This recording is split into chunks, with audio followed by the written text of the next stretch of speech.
नमस्कार कृषि साथियों। जो आपका सुपरवाइजर 2026 का एग्जाम हुआ, उसके रिजल्ट जब से जारी हुआ, जब से लोगों के मन में, स्टूडेंट के मन में काफ़ी शंकाएँ उत्पन्न हुई है। रिजल्ट को लेके, क्वेश्चन पेपर को लेकर भई जब क्वेश्चन पेपर देख के आए थे, तो उनका लग रहा था कि इस बार हो जाएगा। लेकिन जैसे ही परिणाम जारी होता है और कट ऑफ देखते हैं, तो कहीं न कहीं वो अपने आप पे संदेह करते हैं कि भई इतनी ज़्यादा कैसे कट ऑफ गई? रिजल्ट के ऊपर उनको संदेह होता है। तो जो 18 अप्रैल को जो आपका पेपर हुआ था, 2-4 दिन पहले आपको इसकी आंसर की आई है। लगातार उसको लेके स्टूडेंट के प्रति विरोध जताया जा रहा है। जो उनके क्वेश्चन है, विशेषकर थार पारकर वाला, थार पारकर वाले क्वेश्चन की बात करें, जो आपकी 12th की किताब के अंदर जो सीधा का सीधा दिया हुआ है, जो अगर 12th की किताब की बात करें, 12th की किताब की बात करें, तो वहाँ आपको इस क्वेश्चन के बारे में सीधा दिया रखा है कि द्विकाजी जो नस्ल है, उसके अंदर सबसे पहला दे रखा है आपको थार पारकर, और दूसरा जो आगे जाके देखते हैं कि थार पारकर और डांगी भी दे रखा है इसके अंदर। तो ये सवाल तो डिलीट होना चाहिए था। पहली बात तो ऑप्शन एक साथ कैसे, भाई दो ही ऑप्शन एक साथ कैसे देते? पेपर बनाने वालों को क्या पता नहीं था इस बारे में? क्या वो इस बात की जानकारी नहीं रखते कि डांगी और थार पारकर 12th की किताब जो मान्यता प्राप्त किताब है? क्या बच्चे जो पढ़ते हैं इस किताब को, आलोक राज जी बहुत सारे कहते हैं कि मूल किताबों की ओर आओ, मूल किताबों की ओर आओ। जब वो मूल किताबें पढ़ते हैं, तो आप ऐसे उनके साथ कैसे कर सकते हैं? सबसे बड़ा सवाल था। फिर उसके बाद साइलेंस वाला जो क्वेश्चन था, उसके ऊपर भी बहुत डाउट चल रहे हैं। ये लगातार बच्चों के जो इन पे सवाल उठ रहे हैं, उनके मन में शंकाएं उठ रही है इस सवाल को लेके कि भाई ये आप किस आधार पर ये कह रहे हैं डांग भी सही कर रहे हो, जबकि दोनों दे रखे 12 की किताब के अंदर। राजस्थान के अंदर जो सर्वश्रेष्ठ ड्रिल काजी जो नस्ल पढ़ाई जाती है, वो थार पार कर पढ़ाई जाती है।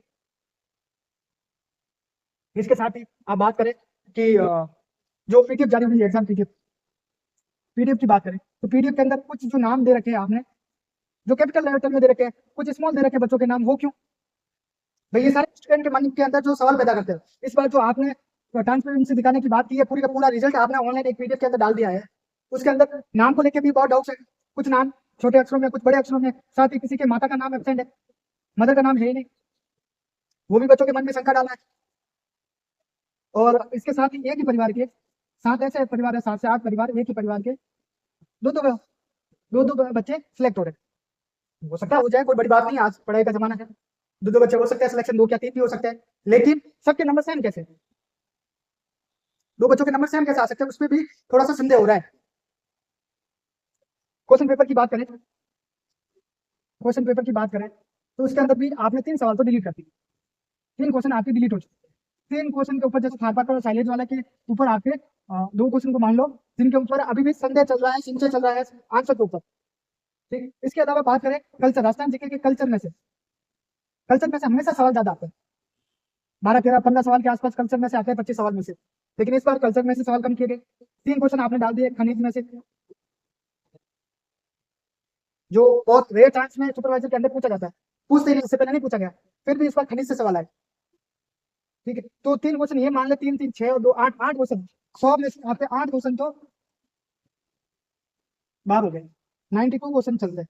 92 क्वेश्चन पे भी आपकी जो कट ऑफ जाती है, 92 क्वेश्चन पे आपकी कट ऑफ की बात करें, तो कट ऑफ 2 गुना की बात करें, 2 गुना की जो कट ऑफ आ रही है उसकी बात करें, तो अभी ओबीसी की जो कट ऑफ आ रही है वो 234 के आसपास, और जनरल की बात करें तो 238 के आसपास।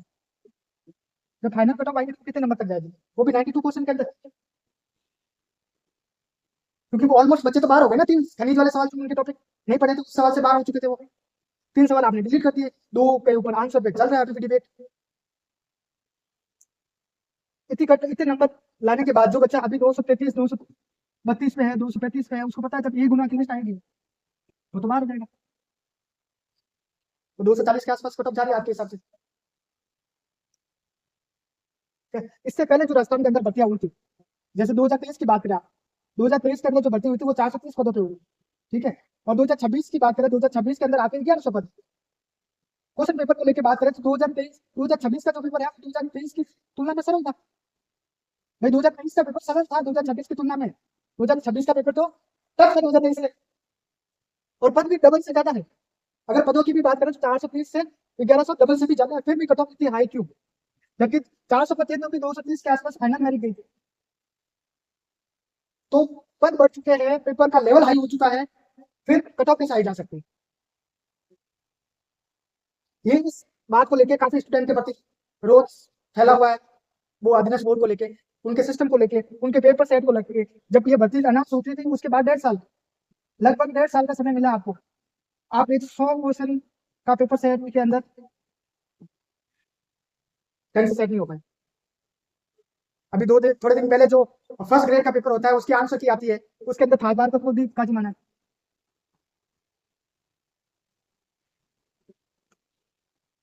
उसके अंदर था बार को दी बाजी माना।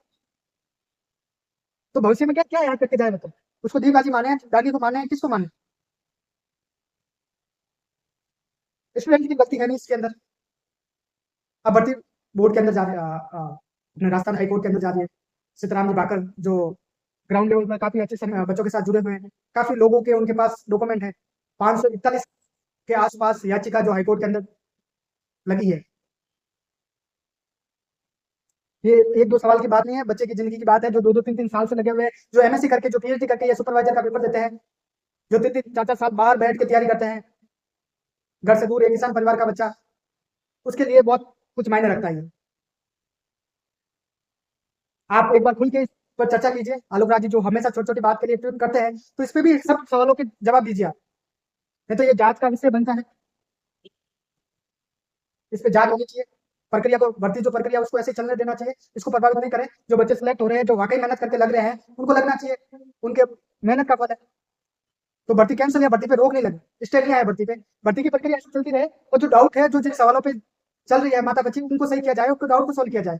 और जो पीडीएफ को लेके स्मॉल लेटर है, एक ही परिवार के बच्चे हैं, उनको लेके जो भी सवाल है उसकी जांच करके, या जो भी है उसके जवाब दीजिए। काफी बच्चे जयपुर के अंदर इकट्ठा हुए, जो बाहर से आ रहे हैं, किराया लगा के वहां इकट्ठा हो रहे हैं, याचिका लगा रहे हैं, याचिका लगाने में भी पैसे लग रहे हैं उनके। तो एक मिडिल क्लास का परिवार का बच्चा, स्टूडेंट, लगातार इतना वह खर्चा नहीं उठा सकता, उनके लिए काफी दिक्कत है। जो भी डाउट है उन सबको क्लियर किया जाए, और छात्रों के मन में किसी भी प्रकार को लेके, इस रिजल्ट को लेके असंतुष्ट नहीं रहे वो, उसके लिए आपको जांच की जरूरत पड़े तो जांच भी करवाइए, और जांच होनी भी चाहिए मेरे हिसाब से। जांच हो तो पता चले सब चीजों के बारे में। बाकी ग्राउंड लेवल पे जो काम हो रहा है वो होने दें, भर्ती प्रक्रिया को ऐसे चलने दें। हम लगातार आपके साथ जुड़े हुए हैं, सोशल मीडिया का जमाना है, तो सभी आप सोशल मीडिया पे आवाज उठाइए अपनी अपनी। हम भी आपके साथ सोशल मीडिया के थ्रू आवाज उठाएंगे।